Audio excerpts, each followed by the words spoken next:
This short video will provide a step-by-step breakdown of the request for application, aka grant application, for the 2022 OCOE Community Grant Program.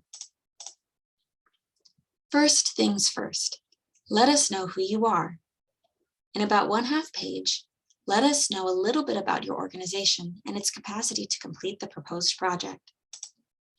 This section should include the organization's mission statement, expertise, qualifications, and relevant prior experience, any current programs and major accomplishments, any potential or confirmed productive collaborations or partnerships that will enable the achievement of the grant, and the number of paid staff, volunteers, resources, etc., who will be working on this project.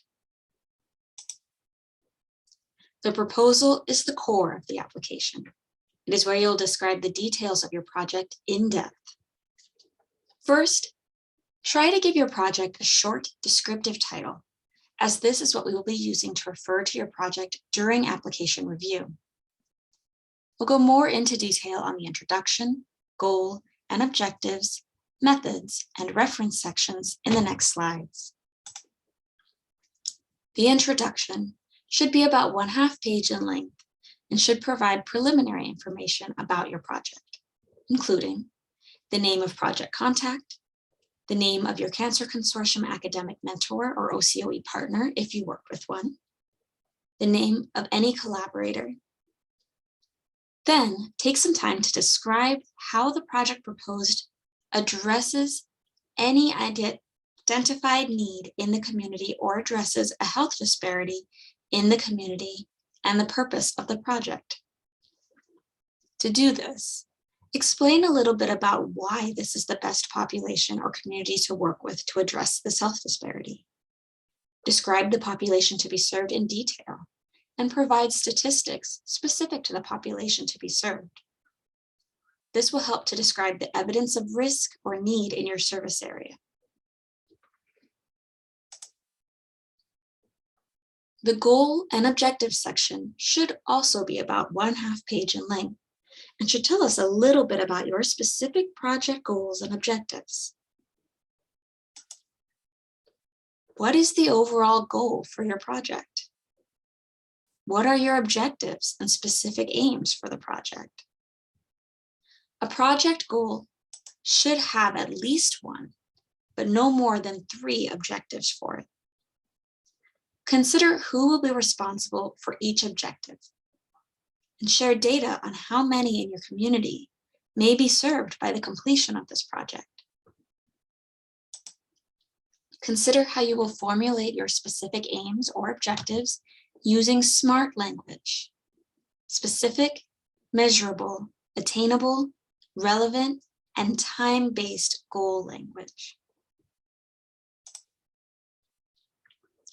The methods section of your application may be about 1 page in length and should describe the methods you plan to use to implement and evaluate your project's goals and objectives. These should address the setting, think about where the project will take place and who will be served by the project. Program recruitment. How will you identify and recruit people to participate in your program? Program design.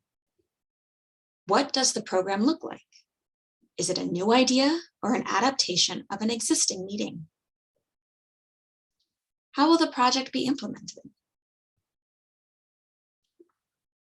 Evaluation. What is your strategy for evaluating the process and impact of your proposed project? How will you measure it? What measurement tool or tools will you use? How will your data be collected?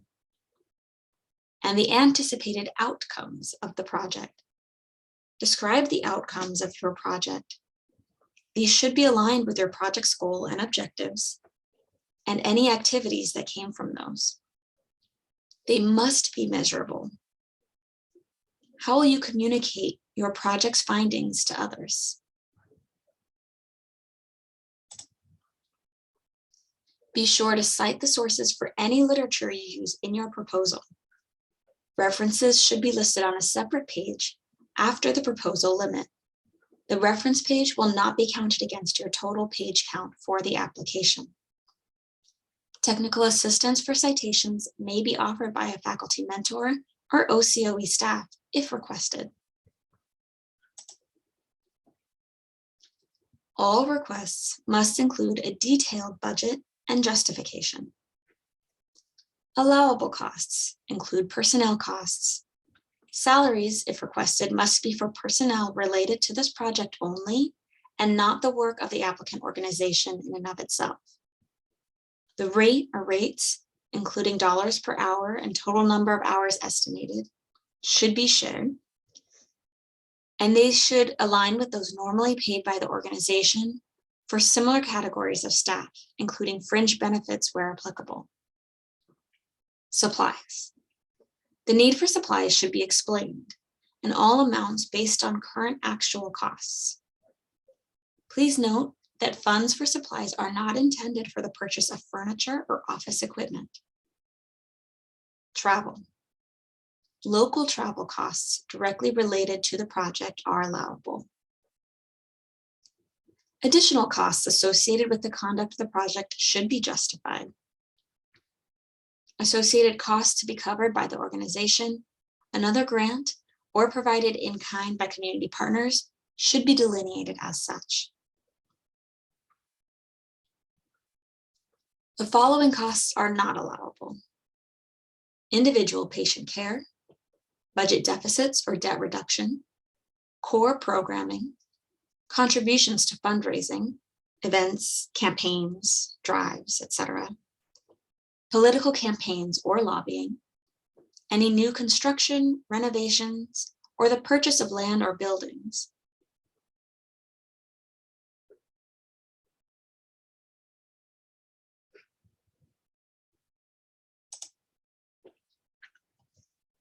Some final notes for application preparation. Applications should be prepared in Arial font size 11 and single-spaced. Complete application packages must be submitted by 12:00 p.m. on Monday, February 28th, 2022. All sections must be included for the application to be considered complete. Applications should be submitted to our email at enddisparities@fredhutch.org. If you have any questions about how to complete and submit your grant application, please don't hesitate to reach out to us at enddisparities@fredhutch.org.